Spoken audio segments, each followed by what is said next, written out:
Hey people, this is Chandler Klebs again, and I just had this really funny thought. I've done a lot of reading, about asexuality and stuff like that. And there's all these different terms people throw around. Just like there's terms for all the different sexual orientations. There's the whole heterosexual, homosexual, bisexual, pansexual, and then asexual, which is basically the lack of any of those other things. And you have the heteroromantic, homoromantic, biromantic, panromantic, and aromantic. And those are new terms like I'd never heard of before. And like Julie Sandra's book Asexuality, an Introduction. I think that's what it is. The Invisible Orientation. Yeah. Um, talks about all these different terms, what they mean. And these words are confusing. And I was just thinking about something, people.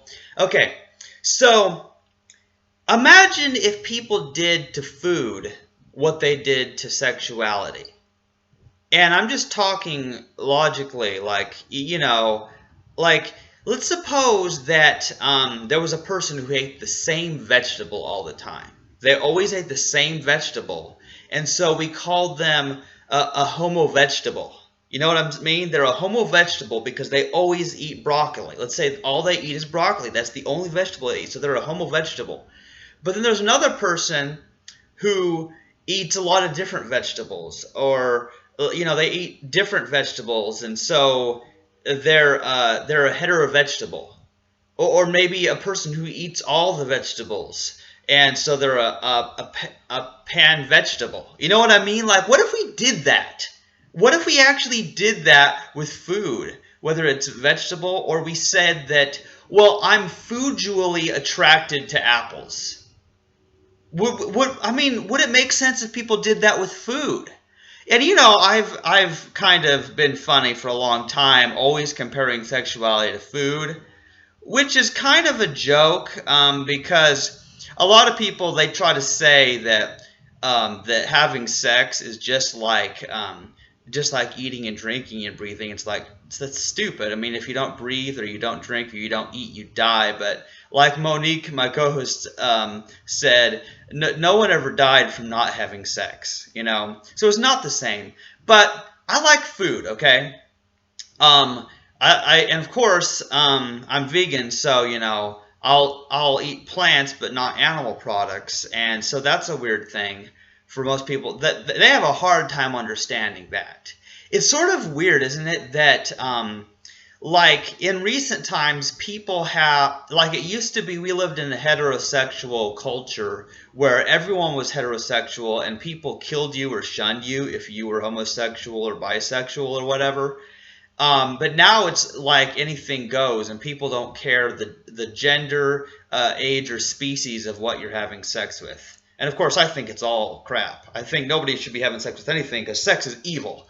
But aside from what I think about this, I'm just trying to point out there's something funny about what people do. While they like, oh yeah, we should have sex with everything. Then when along comes a vegan or even a vegetarian who doesn't eat meat or doesn't eat other animal products, then we say, oh, why would you restrict yourself to eating only plants? And they get all mad. I mean, vegans know what this is like. People, they get all mad at vegans, and I understand why. It's because they, deep down, I think they know they're hurting animals and they don't want to admit it.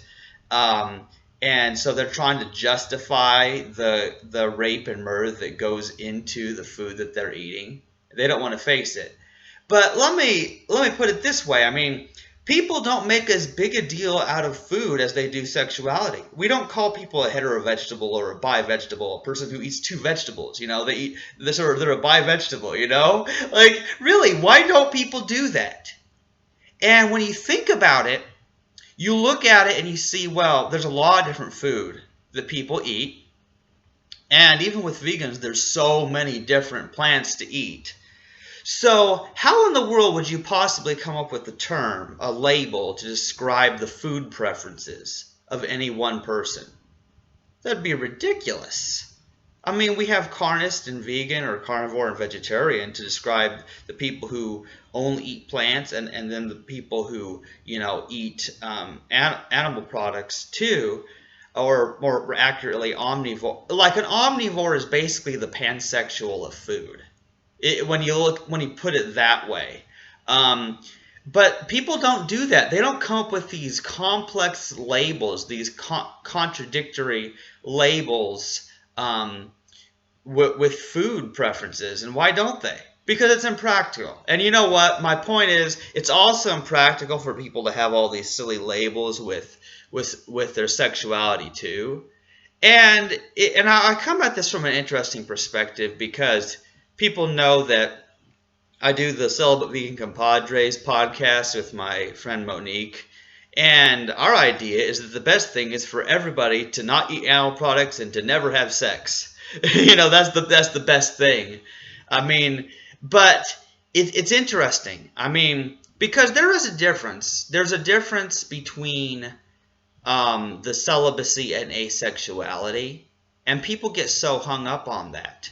It's true that not all asexuals are celibate. They may have some reason. They may be a prostitute who has sex in exchange for money because they need the money.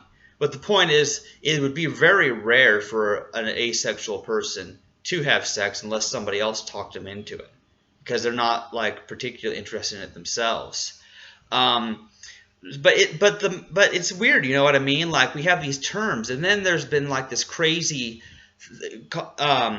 been this two separate things of people's romantic orientation and their sexual orientation, where they're like, oh well, I'm romantic about this person, but I wouldn't have sex with them. And it's like, I don't even know what it means, because I don't think I'm the romantic type, just like I'm not the sexual type. But it's interesting when you think about it, like all these different labels people have come up with.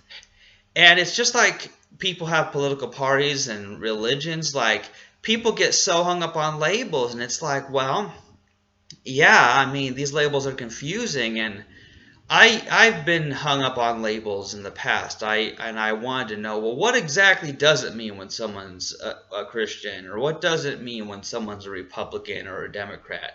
And I've gotten so hung up on these labels, and it's like, I give up. It's just too complicated to follow people's labels. And the labels are just a shorthand description that people try to use to shortly communicate something, but they're never accurate. They can't be, because people are too different. So I've become less attached to labels, but I thought it'd be funny, and I don't know, maybe somebody else will find this video entertaining in some way, but just like, if we called people a hetero vegetable or a homo vegetable or a pan vegetable, I mean, people would think that's weird, and yet they do it all the time with sexuality, you know? So really now, how would it be any more ridiculous for people to do this with food than it would be for them to do it with their sexuality? And you may be a sexual person, you may have your sexual identity or whatever, and you may totally disagree with me on the celibacy thing, and you'll probably disagree with me on the veganism thing, but you can probably still get the logic, because that's the point. It's funny, like I don't know. I'm not a pan vegetable, because there are some vegetables I just don't like. But anyway, well, that's enough. I'm losing my mind. So that's enough for now. Bye.